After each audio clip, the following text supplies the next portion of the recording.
Welcome back. Now let's talk business. Horticulture and coffee earnings lifted Kenya's total export revenue to a decade high in the first half of this year. Data from the Central Bank of Kenya shows the country's export in the first 6 months of this year increased by 16.3% to 368 billion shillings. But despite the record earnings from the exports, Kenya's imports rose fastest in the period to 992 billion shillings. Earnings from horticulture, vegetables, cut flowers and fruits rose 30.8% to 73.1 billion shillings, while coffee was up 22% to 16.1 billion shillings in the 6 months to June 2021.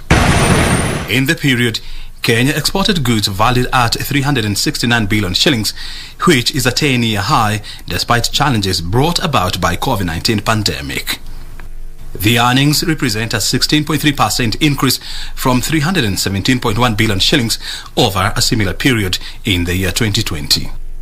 Most of Kenyan exports were to Uganda, Tanzania, United Kingdom, Netherlands and Rwanda. Uganda was the biggest market for Kenyan exports. Kenya exported 24.2 tons of coffee worth 16.1 billion shillings during the period, according to data from the Central Bank of Kenya. In the period under review, Kenya exported 335 tons of horticulture valued at 68 billion shillings, up from 51 billion shillings in the year 2020.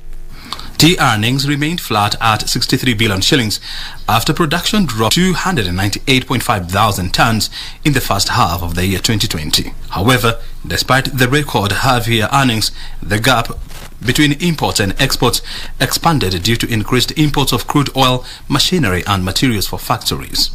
Kenya bought goods worth 992 billion shillings, a gap of 623 billion shillings from 460 billion shillings in the same period last year.